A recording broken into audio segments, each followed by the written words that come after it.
this afternoon. All right. Yeah, it's okay. I don't know. Is Tasneem on? Can she hear me? All right. Assalamu alaikum, Tasneem.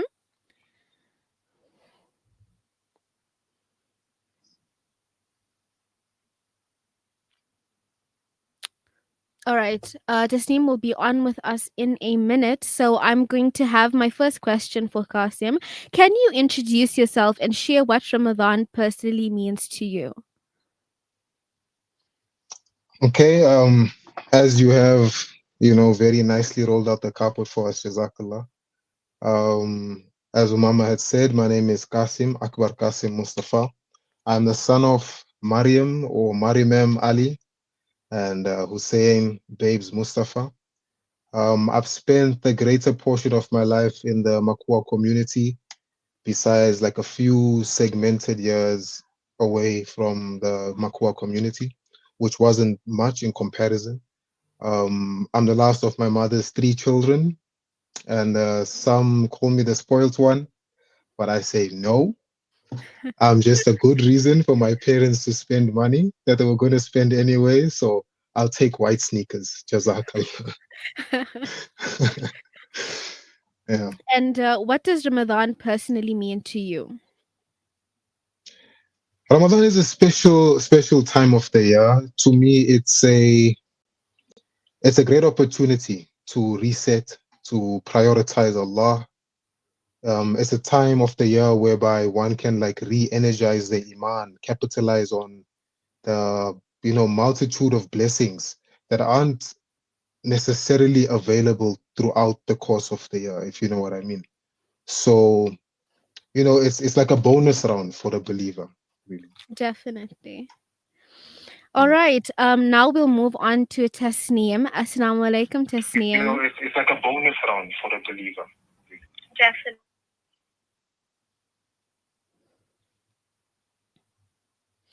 All right. Assalamu alaikum. Can you hear me?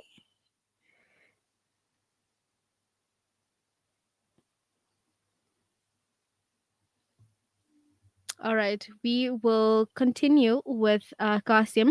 My next question to you is: how would you describe the unique experience of Ramadan within the Makwa community? What makes it stand out? It is truly unique. Anyone who's been there during Ramadan can tell you it is truly unique. To be within a community of largely, African people, black people that are mostly Muslim, surrounded by three masjids in what, three streets, and several other locations where people could like engage in ibadah, um, such as the boys and girls madrasas, and people's homes that become like additional locations for performance of Taraweeh. It's a community with a lot of diversity in terms of culture and religion, but it is anchored by the culture of Makua people and Islam. So, you know, in all honesty, if you put this into perspective as well with the diversity, you see that it's not a perfect community in terms of deen, but in Ramadan, there is an overwhelming sense of togetherness. Even those who are not Muslim, they engage in some of the traditions and they are very respectful of the month. So it's very unique. It's very unique. Definitely, definitely. I think for me, all I've been there for was Eid, and already from Eid, you can tell that throughout Ramadan, the vibe is up, and everyone is ready to be a part of it and to participate. And with that, we move on to my next question, which is: every culture celebrates Ramadan in its own special way. What are some key traditions in the Makwa community? Mm, during Ramadan, I could say it's like quite common to see people put on like rightful attire. So you find a lot of African wear, which is more of the Makua wear, Kisambis. That's something that Tasneem could also touch on. And you find Arabian wear, which is more common amongst the males. So, people dress like this to pay a certain respect to the state of mind and state of being during the month. And there's preparations of foods that are like dear to the community and its people. There's the taco boys who are like truly a phenomenon if you had to experience it, and it's something you won't see anywhere else. Yeah. Definitely, definitely. Okay, so we have Tasneem on the line with us now. Hopefully we can get her through. Assalamu alaikum wa rahmatullahi wa barakatuh, Tasneem. Walaikum assalam wa rahmatullahi wa barakatuh. How are you? Alhamdulillah, I am good. How are you guys doing? Alhamdulillah, we've been Alhamdulillah. waiting for you. So I'm let's go. so sorry. Not a problem at all. So we're just gonna move on to your part. And could you please introduce yourself and share what Ramadan personally means to you? Okay, so I'm Tasneem Tinambu, and I'm a 23-year-old entrepreneur, as you said in your beautiful intro. And Ramadan to me, it basically means togetherness and bonding, especially with my family and my community. It's time when all of our lives are very fast paced, from education to working. But during Ramadan, we have the opportunity to be together, to make ibadah together, to cook together, to prepare iftar together, and within the community also it gives us the opportunity to be the best version of ourselves without judgment. For example, if I want to take on my hijab more seriously, or if I want to frequent the mosque more often, things like that. So in this community, it's you allowed to do these things with no judgment, as I said. Definitely, definitely. And focusing on one of your points that you made, which was the iftar, the suhoods, cooking. Ramadan is synonymous with food. What are some must have dishes in the Makwa community, particularly for iftar and suhoor? For iftar, especially, we have a drink which is called mahaza, and mahaza is one of the key components of the essence of Ramadan. In almost every single household, we make mahaza. It's this warm drink that sits at the bottom of your belly, and if you drink too much, you might not even make your maghrib salah. But it's for us, it's the essence of Ramadan in a nutshell.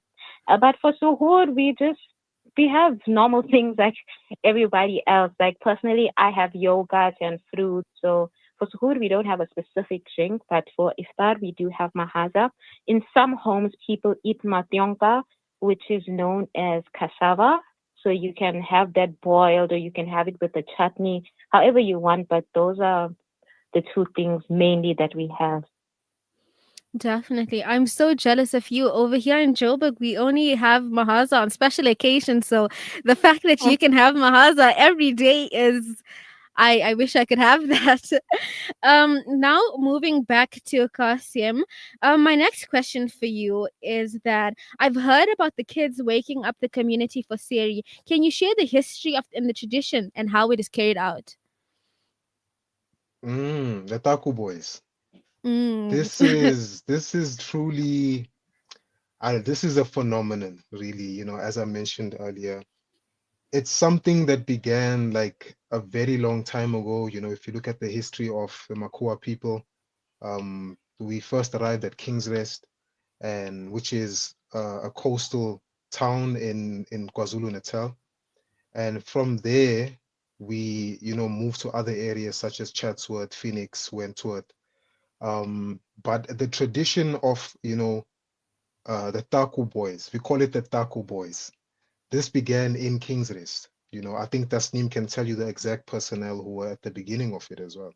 So it started way back then, and it's something that has continued. Our fathers have done this, their fathers have done this, and I have done this in my teenage years, and my nephews continue to do it. So it's just a responsibility that's taken on more so, or from young boys, where they wake up before the time of suhoor to go outside and sing makua songs which wake people up to partake in suhoor. It's something very special, and it's a major responsibility, but it's taken on with a lot of pride.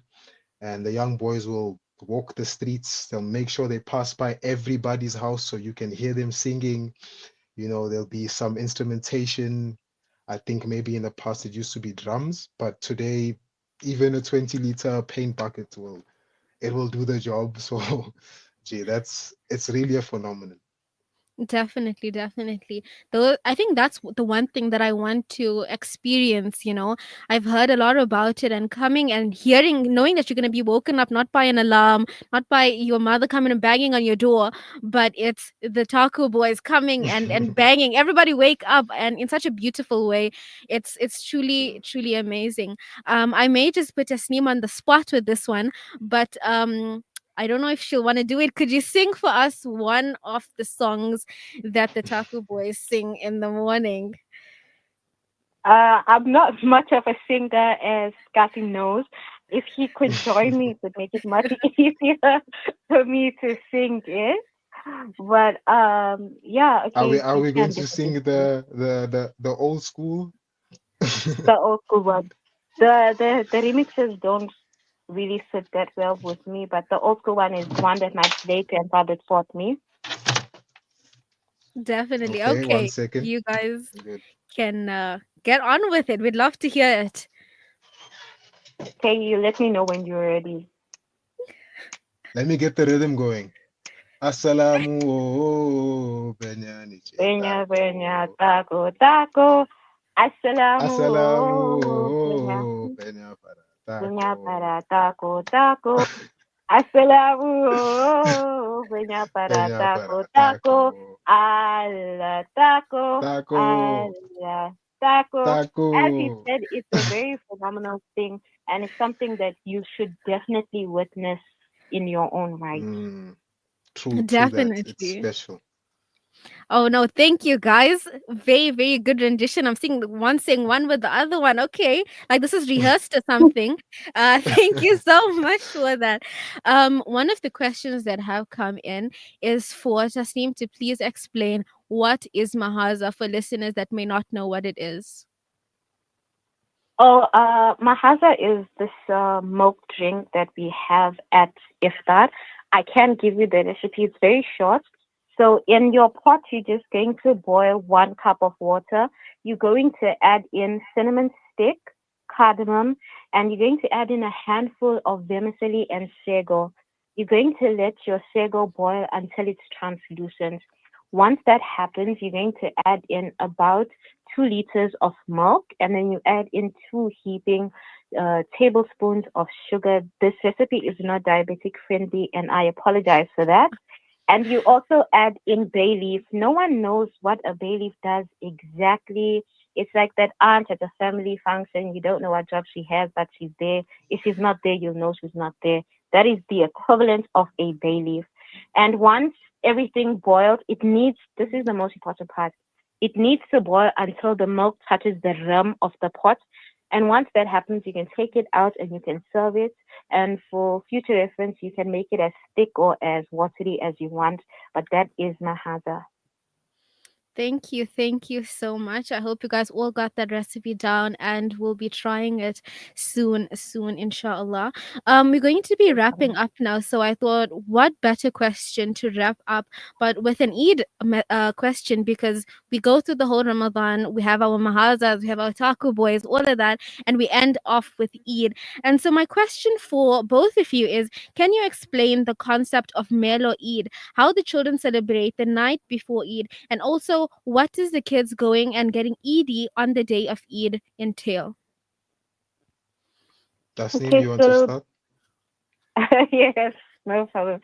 Okay, so the concept of Melody, this is around like the 28th when we all waiting for the news of whether we're going to fast for 29 or 30 days. And the children just go around yelling at the top of their lungs with so much of enthusiasm, Melo Iti Halim Komala, which means tomorrow's Eid, the Halim is finished. And the concept of the children going around for Eid, to be honest, I was a child once, and the trauma of fasting, when it comes to the concept of Eid is like a reward for fasting for the children. They put on their best dress clothes. They go around house to house. They greet everyone, and we give them maybe like a 5 rand, a 10 rand, depending on your pocket. And we are in sort of economy, so yeah, that's just basically the entire thing. If Qasim could, elaborate if he has Yeah, any. as Tasneem is saying, it's a celebration. Really, it's a song. It's like the Taco Boys. It's in the Makua community there is a lot of um cultural influence on things, and there's a lot of music that people make that is obviously in line with what's right in Islam, and it's mainly led by the kids. So as she said, the night before Eid, anticipating will the moon be sighted, and as soon as the moon is sighted, and then the kids hit the street and they have the same 20-liter paint bucket or the empty 2-liter bottle to just give some instrumentation, and they're singing Melo Eid Halim Omala, which means, Halim is finished now.